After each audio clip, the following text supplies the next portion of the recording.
প্ৰথম কথাটো হ'ল 2 জানুৱাৰী অসম দিৱস। এই অসম দিৱসটো এতিয়া ভাৰতৰ সকলো ৰাজ্যতে পালন কৰে।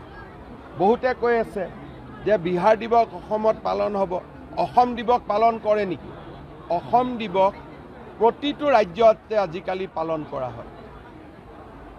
উত্তৰ প্ৰদেশতো অসম দিৱস পালন হয়, বিহাৰতো অসম দিৱস পালন হয়, কৰ্ণাটকতো অসম দিৱস পালন হয়, অন্ধ্ৰ প্ৰদেশতো অসম দিৱস পালন হয়, গুজৰাটতো অসম দিৱস পালন হয় আৰু গোটেইবিলাক ৰাজ্যৰ মহামান্য ৰাজ্যপালসকল উপস্থিত থাকি অসম দিৱস পালন কৰে।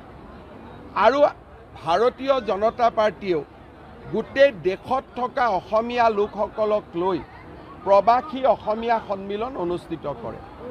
এতিয়া যদি অসম দিৱসটো বিহাৰে পালন কৰে, উত্তৰ প্ৰদেশে পালন কৰে, আমিও ইয়াত বিহাৰ দিৱস পালন কৰিম, তেতিয়াহে মানুহৰ মাজত বুজাবুজি বাঢ়িব।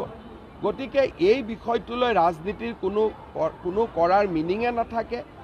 যিসকলে এইটো কথা বুজি নাপায় যে অসমৰ লাখ লাখ ল'ৰা অসমৰ বাহিৰত কাম কৰে, ইয়াত সাম্প্ৰদায়িক উত্তেজনা কৰিলে তেওঁলোকৰ জীৱনৰ প্ৰতি ভাবুকি আহিব পাৰে, এই কথাটো যিসকলে বুজি নাপায় তেওঁলোকে বাৰে বাৰে এই কামবিলাকত মনোনিৱেশ কৰে।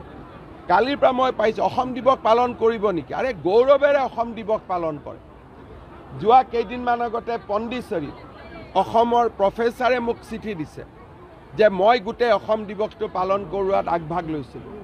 অসম দিৱস সকলোৱে পাতে, প্ৰত্যেকখন ৰাজ্যতে পাতে আৰু বহুত দূতাবাসত অসম দিৱস পাতে, শ্ৰীলংকাৰ দূতাবাসত অসম দিৱস পাতে। গতিকে অসমে যেনেকৈ অসমক মানুহে ভাৰতৰ আন ৰাজ্যৰ লোকে সন্মান কৰে, অসমেও আন ৰাজ্যৰ লোকক সন্মান কৰিব লাগিব। তিনিচুকীয়াত পাতা নাপাতাটো বেলেগ কথা, মই সেইটো বিতৰ্কত নাযাওঁ।